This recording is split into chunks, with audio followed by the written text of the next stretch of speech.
আসছিলাম ছাত্র আন্দোলনে আমি আর আমার ছোটো ভাই তুহিন আনতে পরে চেয়ারম্যান বললো যে তুই ওখানে গেছি তোকে চেনে না তো বললাম আমরা তো ব্যক্তি স্বাধীনতা আমরা গেছি তো করলে যে আর যাওয়ার দরকার নাই। পরের দিন আমরা আসপোলা আমি ওর ভাইসতে নিপুক বলছি যে তুমি গাড়ি চালাও আমি যাবো না।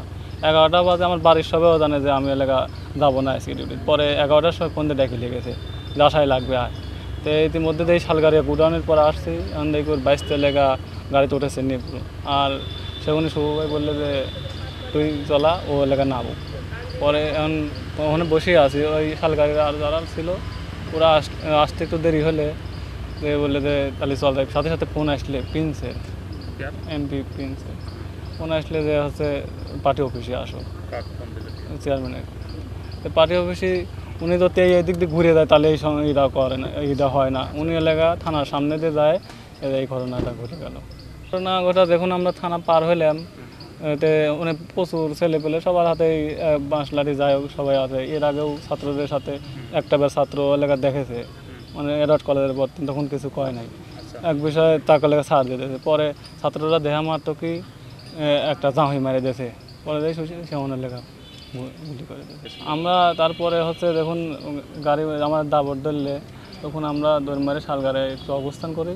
তারপরে দিন আমরা গ্রামেই থাকি সবাই। সেদিনকে ওই ওনার তো দুইটা লাইসেন্স একটা রিভলভার আর একটা লেখা দুনালা কাটিস ওইটা দিয়ে মনে হয় নাসির করছিল 4টা না 5টা আর হচ্ছে ও মানে চেয়ারম্যান করছিল 2টা। হ্যাঁ 2টা বড়টা দিয়ে 2টা করছিল। তারপরে হচ্ছে ছত্রভঙ্গ করার জন্য যারাই হোক গুলি করে পরে দৌড় মারে পালায় আর ছোট পিস্তলের গুলি পুরাটাই শেষ। ওইখানে তো যেহেতু এলাকা ইয়ের জন্য লাগতে তো পারেই। চেয়ারম্যান আমরা যারা ছিলাম সবাই এলাকাতেই ছিলাম।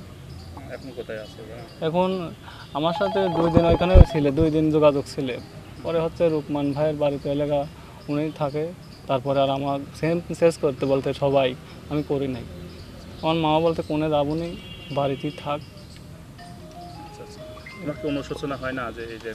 না এটা তো আসলে এটা তো নিজের বিবেকে যদি না বাজাইতে আমি তো আগের দিনের লেগায় ছাত্র আন্দোলনে আসতাম না।